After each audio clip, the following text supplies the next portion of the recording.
उत्तर प्रदेश राज्य के जितने भी विश्वविद्यालय हैं, उनके प्रशासनिक कार्यालय को खोले जाने के बारे में निर्देश जारी कर दिए गए हैं और ऐसा इसलिए किया जा रहा है क्योंकि अभी जितने भी विश्वविद्यालय हैं, उनकी परीक्षाएं नहीं हो पा रही हैं। लॉकडाउन के पश्चात उनकी परीक्षाएं होंगी और ऑनलाइन शिक्षण व्यवस्था को जारी रखने के लिए ऑनलाइन ई कंटेंट को तैयार करना, अपलोड करना, यानी कि जो व्यवस्था है उसको बनाए रखने के लिए यहाँ पर आवश्यकता ये महसूस की गई कि जो प्रशासनिक कार्यालय हैं वो खोले जाएँ।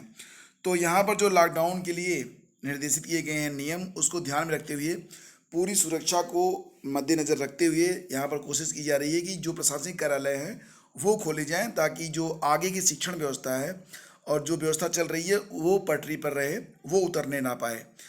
तो दोस्तों, लॉकडाउन की अवधि में विश्वविद्यालय के केवल प्रशासनिक कार्यालय ही खोले जाएंगे और आवश्यक कार्यों के संपादन के लिए कार्मिक विभाग के उक्त शासनादेश दिनांक 17 अप्रैल के अनुसार न्यूनतम स्टाफ, अधिकारी और कर्मचारी ही उपस्थित होंगे। ठीक है, तो यहाँ पर जैसा कि बताया गया था कि 33% लोगों का रोस्टर बनाया जाएगा, उसके मुताबिक ही लोगों को बुलाया जाएगा।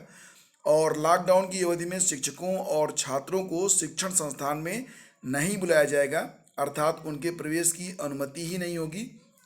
और जो लोग आएंगे वहाँ पर अधिकारी कर्मचारी गण, तो कोरोना वायरस के बचाव के दृष्टिगत social distancing, hand washing, face mask का प्रयोग करना, साफ सफाई आदि का भारत सरकार की जो गाइडलाइंस है उसका भी पूरा अनुपालन सुनिश्चित किया गया है।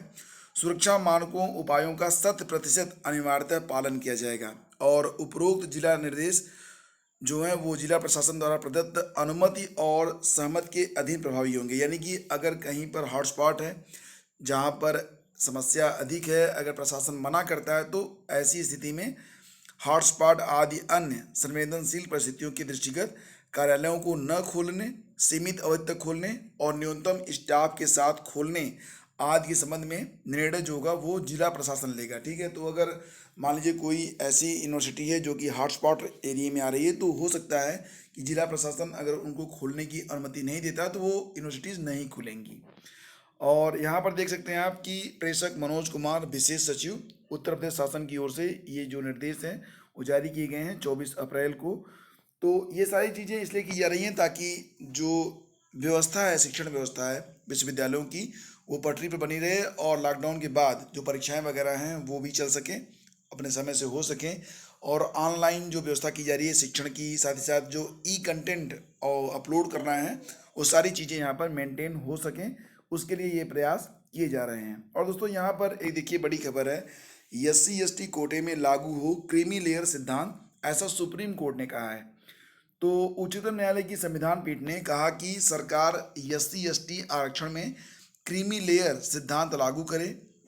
जो आरक्षण का लाभ लेकर आगे बढ़ या धनी हो चुके हैं, उन्हें शाश्वत रूप से आरक्षण देना जारी नहीं रखा जा सकता और इस वर्ग की वजह से जरूरतमंद गरीब तक आरक्षण नहीं पहुंच पा रहा है। यानी कि जो लोग आरक्षण का लाभ लेकर अच्छी स्थिति में पहुंच चुके हैं, उनको क्रीमी लेयर में बनाया जाए, और जो लोग वाकई अभी मतलब कि उनको अधिक आवश्यकता है, तो उनके लिए ये आरक्षण का जो लाभ है उन तक पहुंच सके, इसके बारे में निर्देश जारी किए गए हैं कि क्रीमी लेयर सेट किया जाए। जैसे कि OBC में होता है, वैसे ही SC/ST में भी क्रीमी लेयर के बारे में बात यहाँ पर की जा रही है।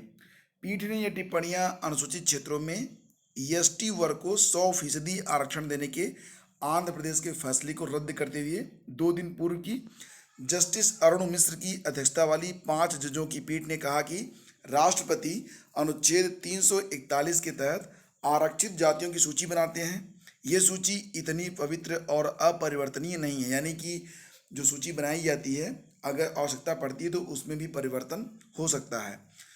तो यहाँ पर देखेंगे अगर आप, तो पीठ ने कहा है कि आरक्षित वर्ग में ही इसे लेकर बेचैनी है कि 70 वर्षों से आरक्षण का फायदा धनिक वर्ग ही समेट रहा है। हम इससे सहमत हैं कि सरकार का यह कर्तव्य है कि वह इनकी समीक्षा करें। इसके पूर्व 2018 में जस्टिस दीपक मिश्रा संविधान पीठ जनरल सिंह फैसले में भी ये टिप्पणियां कर चुके हैं। तो ये खबर है। इसके बाद देखिए, PM मोदी ने लॉन्च की स्वामित्व योजना, गाँव ने दिया 2 गज दूरी का मैसेज। तो कोरोना संकट के बीच PM मोदी ने सभी ग्राम पंचायतों के प्रमुखों को संबोधित किया है और इस मौके पर PM मोदी ने स्वामित्व योजना, नए ग्राम स्वराज पोर्टल और ऐप की शुरुआत की है। इस पोर्टल पर ग्राम पंचायतों की समस्या, उससे जुड़ी जानकारी एक जगह पर मौजूद रहेगी। पीएम ने कहा कि कोरोना संकट के बीच गांव वालों ने दुनिया को संदेश दिया है। गांव वालों ने सोशल डिस्टेंसिंग नहीं बल्कि 2 गज दूरी का संदेश दिया है।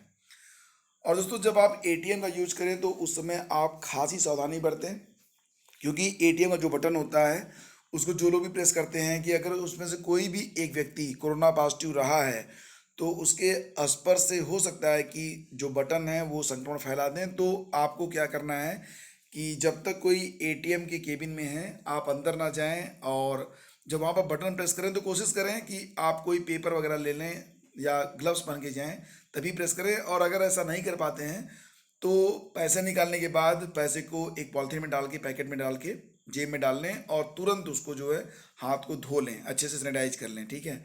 तो देखिए, दूरी को आप लोग मेंटेन करिए और ये मान के अगर आप चलेंगे कि कोरोना कहीं पर भी हो सकता है तो इसलिए आपको हर जगह पर बचाव करना है, तो आप उतना ही अधिक सुरक्षित रहेंगे। एयरटेल का यूज करते हैं आप तो आपके लिए एक अच्छी खबर है।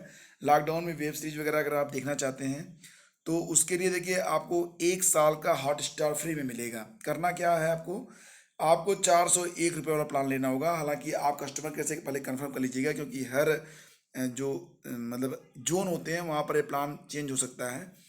तो यहाँ पर आपको 3 GB रोज़ डेटा मिलेगा और 1 साल तक डिज्नी और हॉटस्टार जो ऐप है इसका फ्री सब्सक्रिप्शन आपको मिल जाएगा। तो आप इसमें वॉइस कॉलिंग नहीं कर पाएंगे, ये डेटा पैक है, ठीक है। और कोरोना, देश के एक और शहर में 8 लाख संक्रमितों का अंदेशा है। बात हो रही है यहाँ पर गुजरात की। महाराष्ट्र में सबसे अधिक संक्रमित हैं और इसके बाद कोरोना से प्रभावित गुजरात दूसरा सबसे बड़ा राज्य बन रहा है। इसी बीच अहमदाबाद नगर निगम के कमिश्नर विजय नेहरा ने अंदेशा जताया है कि अगर हालात नहीं संभले तो 31 मई तक केवल अहमदाबाद शहर में 8 लाख कोरोना संक्रमित हो सकते हैं। नेहरा ने कहा कि यहाँ हर तीसरे दिन केस दुगने हो रहे हैं और इस हिसाब से यहाँ 15 मई तक 50,000 जबकि 31 मई तक 8 लाख केस हो सकते हैं। तो दोस्तों, ये थी आज की सारी अपडेट इवनिंग में। बहुत बहुत धन्यवाद। Have a great day. जय हिंद।